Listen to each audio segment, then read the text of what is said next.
തീർച്ചയായിട്ടും നമ്മളിന്ന് കണ്ട കാഴ്ചകൾ, പരസ്പരമുള്ള പഴിചാരലുകൾ യഥാർത്ഥത്തിൽ ആമയിഴഞ്ചാൻ തോട്ടിൽ അടിഞ്ഞുകൂടിയ മാലിന്യങ്ങളിൽ നിന്ന് വമിക്കുന്നതിനേക്കാൾ വലിയ ദുർഗന്ധമായിരുന്നു എന്നതാണ് എൻ്റെ എന്തോ കുത്തി പറയുന്ന പോലെ എനിക്ക് ഫീൽ ചെയ്യുന്നുണ്ട് കേട്ടോ.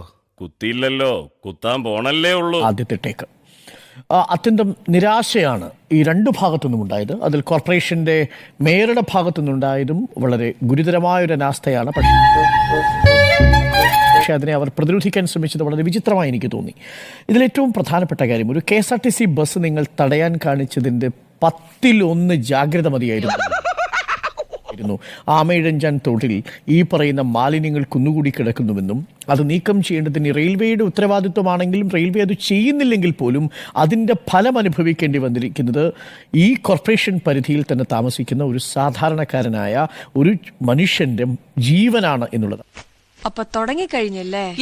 ഈ അനാസ്ഥ എന്ന വാക്കൊക്കെ വളരെ ചെറുതായി പോകുന്ന, അതെ, അതിലേക്കാട്ടുള്ള ഒരു കുറ്റകൃത്യം തന്നെയാണ് നടന്നിട്ടുള്ളത്. കാലപൂർവ്വ ശുചീകരണം എന്നുള്ള കൃത്യമായി നടപ്പാക്കണം എന്നുള്ളൊരു കാര്യം നടപ്പാവാറേ ഇല്ല. തോന്നി അതങ്ങനെ വരൂ, അതങ്ങനെ സംഭവിക്കൂ. ഇന്നിപ്പോൾ മേയർ സംസാരിക്കുന്നത് നമ്മൾ കണ്ടല്ലോ. മേയറുടെയും അതിനുശേഷം റെയിൽവേയുടെ പ്രതിനിധികൾ നമ്മൾ കണ്ടു. മേയർ പറയുന്ന വാചകം എന്ന് പറയുന്നത് എന്താണ്? റെയിൽവേയുടെ വേസ്റ്റാണ്. എന്തുകൊണ്ടാണ് പ്ലാസ്റ്റിക് കപ്പുകൾ കുറച്ച് കിട്ടിയിട്ടുണ്ട്. ഔചിത്യം എന്നൊരു സാധനമുണ്ട്. ഒരു മനുഷ്യനായ കുറച്ചൊക്കെ ഔചിത്യം വേണം. അതാണ് അവർ പറയുന്നത്. ഇതാണ് അവർ പറയുന്നത്. എന്തൊരു ബാലിശവും ഇപ്പൊ പറയാൻ പാടില്ല. അവരൊക്കെ ആ സ്ഥാനത്തിരിക്കേണ്ട സമയം, അവരെ മാറ്റേണ്ട സമയം എത്രയോ അതിക്രമിച്ചു. കിട്ടേണ്ടതൊക്കെ കിട്ടിയല്ലോ, സമാധാനമായല്ലോ.